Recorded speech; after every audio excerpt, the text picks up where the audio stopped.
अगर आपने हमारे यूट्यूब चैनल को अब तक सब्सक्राइब नहीं किया है तो आपको यहाँ सब्सक्राइब बटन दिख रहा है, इस पर आप क्लिक कीजिए और हमें सब्सक्राइब कर लीजिए। और सुनिए एक नोटिफिकेशन बेल आ रहा है, इसे भी आप इनेबल कर दीजिए। हाजी साहब न सिर्फ एक समाजी वर्कर हैं, आप एक सियासतदान हैं, बल्कि एक अच्छे ताजिर भी हैं। और ताजिर से ज़्यादा मैं नहीं समझता हूँ कि मईशत की समझ किसी को होती होगी। हिंदुस्तान की अर्थव्यवस्था पर अमेरिका समेत भारत की जो लेबर ब्यूरो स्टैटिस्टिक है, सब सवालात उठा रहे हैं। और गुज़िश्ता दिनों लोकसभा सांसद जो पूर्व केंद्रीय मंत्री हैं तारिक अनवर साहब, उन्होंने आपके कुछ लीडर्स हैं उनके हवाले से बहुत तारीखी मजमून लिखा है। उसे किस तरह से आप देखते हैं? देखिए, आपने जो ये सवाल किया है ये बहुत अहम सवाल है। इस वक्त हिंदुस्तान के जो इक़्तिसादी हालात हैं, जो इकोनॉमिक कंडीशंस हैं, वो बहुत ही अलार्मिंग हैं। मैं कल फाइनेंस मिनिस्ट्री के एक जॉइंट सेक्रेटरी के पास गया और मैंने उनको बताया कि पहली बात तो ये जिस तरीके के आपके आंकड़े आते हैं, जो आपकी जीडीपी आती है, जो आपका ग्रोथ रेट आता है, ये हमारे हिंदुस्तान में ये फार्मूला चलने वाला नहीं है। ये जो जीडीपी है, इस तरह की जो आप इस्तिलाहात का इस्तेमाल करते हैं, ये उन कंट्रीज़ के लिए है, यूरोप है, अमेरिका है, या ऐसे कंट्रीज़ हैं जो फुल्ली डेवलप्ड हैं। हमारे यहाँ कई तरह की पैरेलल इकोनॉमिक चलती हैं और बहुत सारी चीज़ें हमारे यहाँ ऐसी होती हैं जो ऑन रिकॉर्ड नहीं आती हैं, बल्कि एक सिस्टम से, एक जुगाड़ से, लोगों की अपनी मेहनत से वो चीज़ें आगे बढ़ती हैं, जिसको अचानक आपने ब्रेक लगा दिया। सबसे पहले आप ने डीमोनेटाइजेशन किया। अब आप ये बताइए कि जब आपने डीमोनेटाइजेशन किया था तो पहली बात तो आपको वो डीमोनेटाइजेशन का नाम नहीं देना चाहिए था, लोग घबरा गए। एक्चुअली तो वो नोटबंदी तो थी नहीं, वो तो नोट बदली थी। लेकिन आपने मैसेज ये दे दिया कि आपकी करेंसी फेल हो गई है, जिसकी वजह से लोगों में हाहाकार मच गई, लोगों में पैनिक फैल गई, लोग सड़कों पर उतर आए और मुल्क की 25 से 30% जो दौलत थी वो नाली में बह गई। सोना 60,000 का लोगों ने ख़रीद लिया, डॉलर जो 60 रुपये का था 90 रुपये में ख़रीद लिया। लोगों ने अपने ही पैसे को 30% देकर ब्लैक मार्केट से ख़रीद लिया। तो जो सरकार की तिजोरी में जो पैसा जाना था, कई लाख करोड़, वो ब्लैक मार्केटर के पास चला गया। 30% की इकोनॉमी आपकी 15 दिन में डाउन हो गई, क्योंकि जो आपके 10 लाख करोड़ थे वो 7 लाख करोड़ रुपए रह गए और 30 लाख करोड़ रुपए जो थे वो आपके जो माफिया था। और आज तक आप एक को पकड़ नहीं पाए। वो जो 30% का जो लोग दलाल पैसा खा गए, ज्वेलर्स खा गए, डॉलर्स का काम करने वाले खा गए। आपका जिन्होंने पुराने नोट लेके 30% पर बेचे, एक आदमी कोई पकड़ा गया? एक आदमी कोई जेल में गया? और मेरे जैसा आदमी जिसने वज़ीर आज़म की स्कीम आई, मैंने 45% टैक्स दिया, मैंने 4 करोड़ रुपए टैक्स दिया, और मैं भी यहीं बैठा हुआ हूँ।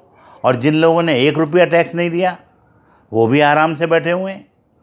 इसलिए पहली बात तो हमारी इकोनॉमिक के चरमराने में बहुत बड़ा हाथ डीमोनेटाइजेशन का था, जबकि वो डीमोनेटाइजेशन नहीं था, वो नोट बदली थी, नोटबंदी नहीं थी।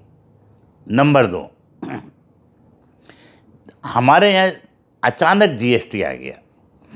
ये जीएसटी किसने राय दी थी आपको? अगर आपको जीएसटी लाना था तो उसको आपने 18% पे ले आए, 28% पे ले आए। आपको ये देखना था कि जो सर्विस टैक्स दिया जा रहा था, जो लोग सर्विस टैक्स दे रहे थे, तो आप उसको 1% कम या 1% ज़्यादा पे ले आते, ताकि जो लोगों का फाइनेंशियल स्ट्रक्चर था, जो टैक्स का जो स्ट्रक्चर था, जो लोगों की टैक्स की स्ट्रेटजी थी, वो अचानक नहीं चरमराती। किसी पे आपने 5% कर दिया, किसी पे आपने 28% कर दिया। आपने किससे राय ली? आपने किसी जो इकोनॉमिस्ट थे, आपने कोई राय नहीं ली। आप अपोजिशन से डिस्कस नहीं किया। और जो अपोजिशन ने जो आपको मशवरे दिए, आपने उनको नज़रअंदाज कर दिया। और फिर आपके यहाँ कौन इकोनॉमिस्ट है जो इकोनॉमिक चला रहा है? 2.5 लोग चला रहे हैं, हमारे नरेंद्र मोदी साहब। अरुण जेटली साहब जो एक वकील हैं, वो इकोनॉमिस्ट नहीं है, उनका इकोनॉमिस्ट से कोई ताल्लुक़ नहीं है, दूर तक का कोई ताल्लुक़ नहीं है। और अमित शाह साहब, ये 2.5 लोग जो मुल्क को चला रहे हैं, इसमें कौन इकोनॉमिस्ट है?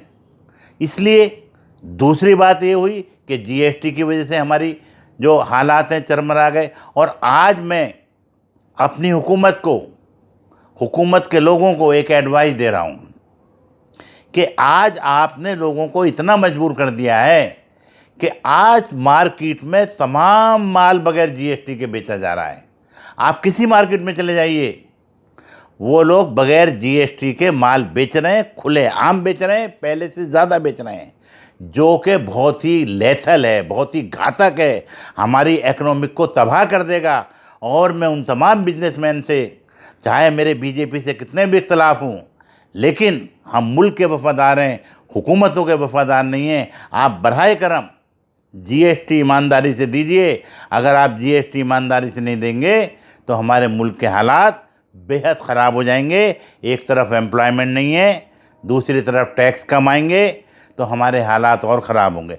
तीसरी वजह, बस तीसरी बहुत इम्पोर्टेंट ये है, तीसरी बात ये कि देखिए, किसी भी मुल्क की जो एक रीढ़ की हड्डी होती है इकोनॉमिक की, वो उसका टूरिज़्म होता है, वो उसके नेचुरल वसाइल होते हैं।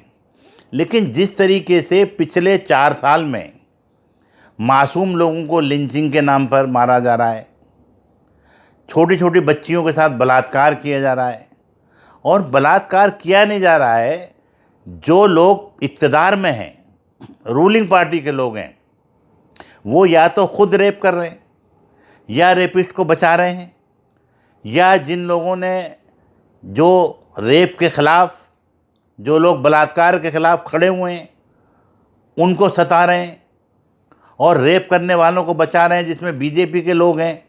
तो आज एक बहुत बड़ा जो मैसेज जा रहा है इंटरनेशनल मार्केट में, इंटरनेशनल जो हमारे पूरी दुनिया में, कि हिंदुस्तान लेडीज़ के लिए महफूज जगह नहीं है। और यूनाइटेड नेशन ने भी इस बात को कहा है, और बहुत ही विस्तार से कहा है, विस्तार पूर्वक कहा है कि हिंदुस्तान जो है ख़वातीन के लिए महफूज नहीं है। जिसकी वजह से आप जानते हैं कि जो यूरोप से जो लोग आते हैं, जो बाहर से जो लोग आते हैं, वो हमेशा अपनी फैमिली के साथ आते हैं, वो इंडिविजुअली नहीं आते, वो हमेशा बच्चों के साथ आते हैं, फैमिली के साथ आते हैं। उन्होंने बिल्कुल आना बंद कर दिया है। और वहाँ एयरपोर्ट पर लोगों ने अपनी टी शर्ट पर ये लिखवा लिया है कि हिंदुस्तान में गाय तो महफूज है, लेकिन एक बच्ची महफूज नहीं है। 8 साल की बच्ची भी महफूज नहीं है, 60 साल की औरत भी महफूज नहीं है। तो ये सारे वहाँ पर जो है, अभी हमारे वज़ीर आज़म साहब लंदन गए हैं। ये जो गोदी मीडिया है, ये जो दरबारी और सरकारी मीडिया है, इसने नहीं दिखाया है। आज लंदन की सड़कों पर लोगों ने हमारे वज़ीर आज़म की जितनी मुखालफत की है, उनके ख़िलाफ़ नारे जितने लगाए गए हैं, आज सड़कों पर लोग इंग्लैंड की उतर आए हैं। अगर वो मीडिया दिखा देता और अगर हमारे वज़ीर आज़म में ज़रा भी शर्म होती, तो वो ऐलान कर देते वहीं से कि आज के बाद अगर हिंदुस्तान में एक भी रेप हो गया तो उस रेपिस्ट को हम 6 महीने के अंदर अंदर फांसी दे देंगे। लेकिन इतनी मोटी खाल के वज़ीर आज़म हैं कि इंग्लैंड में उनकी मुखालफत होती रही, नारेबाजी होती गई, और वो नारेबाजी मुसलमानों ने नहीं किए, हमारे हिंदू भाइयों ने किए। इंग्लैंड में कोई मुसलमान नहीं रहते हैं NRI, ज़्यादा सिख भाई रहते हैं, हमारे पंजाबी भाई रहते हैं, हमारे गुजराती भाई रहते हैं। और उन सब ने नरेंद्र मोदी जी के ख़िलाफ़ आवाज़ उठाई कि आप हिंदुस्तान में रेप रोकिए। लेकिन आज मीडिया नहीं दिखा रहा है, जबकि मीडिया की जिम्मेदारी है। अगर मीडिया ये बात दिखाएगा तो रेपिस्ट भी डरेंगे, हमारी हुकूमत के पास फीडबैक भी जाएगा, और रेप पे सख्त कानून बनेंगे। क्योंकि मीडिया के लोग भी तो उनकी भी तो बच्चियाँ हैं, उनकी भी तो परिवार हैं। खुदा न खास्ता अगर क्या मीडिया के बच्चों के साथ, नेताओं के बच्चियों के साथ जब बलात्कार होंगे, क्या आपकी आंखें जब भी खुलेंगी? इसलिए प्लीज़ आप बलात्कारकारियों को बचाने के लिए आप सरकारी मीडिया प्लीज़ आप इनकी मदद मत कीजिए, आप इनके खिलाफ आज जंग का ऐलान कर दीजिए। जिस तरह अंतरराष्ट्रीय बाजार में भारत की छवि धूमिल होती जा रही है, न्यूयॉर्क टाइम्स जैसे अखबारात भारत के खिलाफ मुखर होकर के लिख रहे हैं गांधी साहब, ये भारत की एक आत्मा के लिए या भारत की मईशत के लिए, भारत के एक तशख़्ख़ुस के लिए कितना बड़ा खतरा है? देखिए, ये इतने अफसोस की बात है कि जो अखबारात अब से 4 साल पहले हिंदुस्तान की इकोनॉमिक की तारीफ़ करते थे, डॉक्टर मनमोहन सिंह जिस तरीके से मुल्क को चला रहे थे, जिस तरीके से 10 साल वो वज़ीर आज़म रहे और जिस तरीके से इंटरनेशनल पूरी दुनिया में हमारा अगर नाम बहुत अच्छा नहीं हुआ तो हमारा नाम ख़राब भी नहीं हुआ था। लेकिन आज की जो हुकूमत है, इंटरनेशनल और बैनुल अक़वामी प्लेटफॉर्म पर हमारे ख़िलाफ़, हमारी इक़्तिसादियात के ख़िलाफ़ जिस तरीके के बातें हो रही हैं, जिस तरीके के लेख लिखे जा रहे हैं, आर्टिकल्स आ रहे हैं, आप ये देखिए कि पूरा पैसा हमारा आज, हमारे बैंक कलेप्स हो चुके हैं। हमारे बैंकों का सारा पैसा 2,11,000 करोड़ रुपया हमारा एनपी हो चुका है। इसके बाद अभी रिपोर्ट आई है कि जितने भी बैंक हैं जो अभी 2 साल में लोन दिए हैं उसमें से 5% भी रिकवरी नहीं है और बाज बैंक में 0 रिकवरी नहीं है। हमारी इकोनॉमिक कलेप्स हो चुकी है, एटीएम हमारे खाली हो चुके हैं, बैंक हमारे खाली हो चुके हैं। हमारा जो कोऑपरेटिव बैंक थे, अभी एक सिटी कोऑपरेटिव बैंक थे, उसमें 91,000 अकाउंट्स हैं, वो सारे लोग रोड पर आ चुके हैं। आज हमारी हालत चरमरा गई है और ये हुकूमत को इन चीज़ों से कोई लेना देना नहीं है। इनका जो सिर्फ मकसद है, जमा करने का लोगों को मशवरा दे रहे हैं, लेकिन लोग सवाल कर रहे हैं कि जब हमारे पैसे नीरव मोदी, ललित मोदी, विजय माल्या लेके भाग रहे हैं तो हम क्या करें, किसको दें?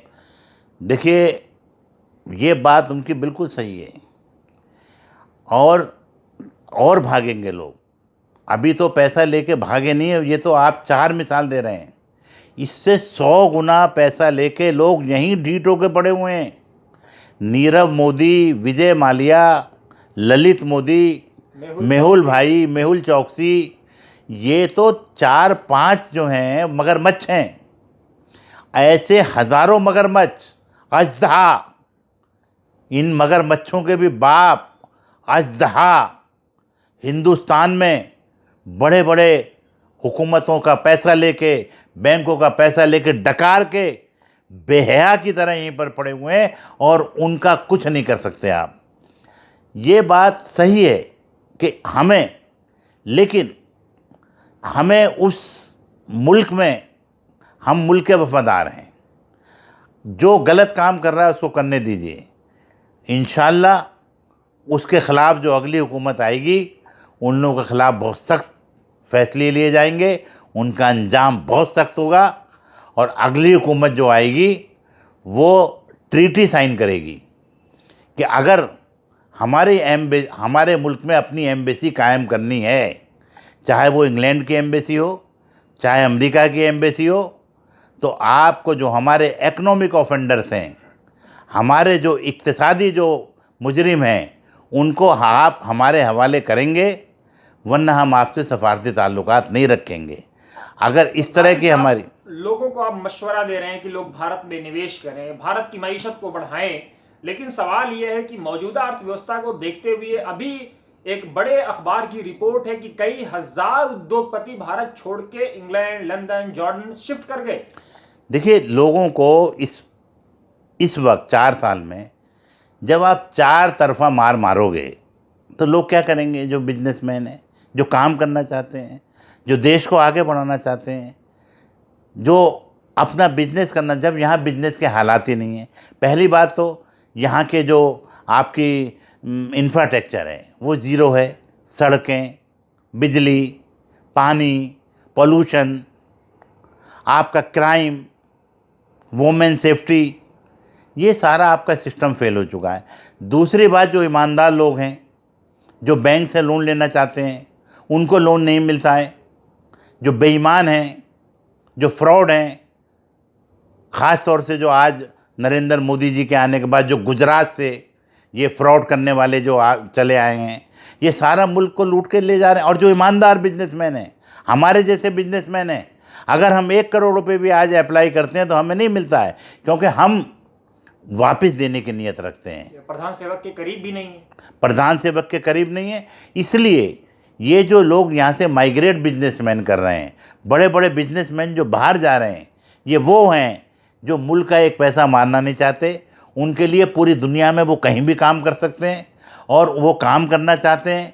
वो हुकूमत का कोई पैसा नहीं मारना चाहते। उनको ना हुकूमत लोन दे रही है, ना उनको हुकूमत कोई इंफ्रास्ट्रक्चर दे रही है, ना उनको हुकूमत कोई ज़मीन दे रही है। तो वो यहाँ क्या करेंगे? जिसकी वजह से वो बाहर जा रहे हैं और बाहर का कोई पैसा नहीं आ रहा है। ये देखिए, हुकूमत गलत बात बोल रही है। अभी उत्तर प्रदेश में आज सबमिट हुई कि साहब बाहर से पैसा लाइए।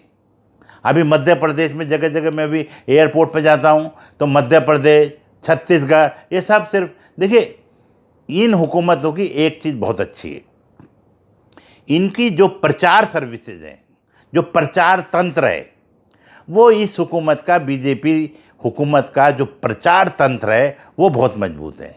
और इसके अलावा इनके सारे तंत्र फ्लॉप हो चुके हैं। कोई बाहर से पैसा आ नहीं रहा है। यहाँ के जो ईमानदार लोग हैं वो अपने बिजनेस दूसरी जगहों पर ले जा रहे हैं। जो यहाँ के बैंक हैं वो कलेप्स हो चुके हैं। और आप 15 दिन के बाद देखिएगा कि अगर फ़ौरन बहुत सख्त इक़दाम नहीं उठाए तो हमारी इकनॉमिक बहुत ही बुरी शेप में चली जाएगी, जहाँ से फिर हम वापस नहीं आ पाएंगे। जो अभी आपके यूनान में हुआ, जो यूनान में हुआ, जो यूरोप के बाद कंट्रीज़ में हुआ, जो अभी हॉलैंड में हुआ, उससे भी ज़्यादा बुरे हालात हमारे हो जाएंगे।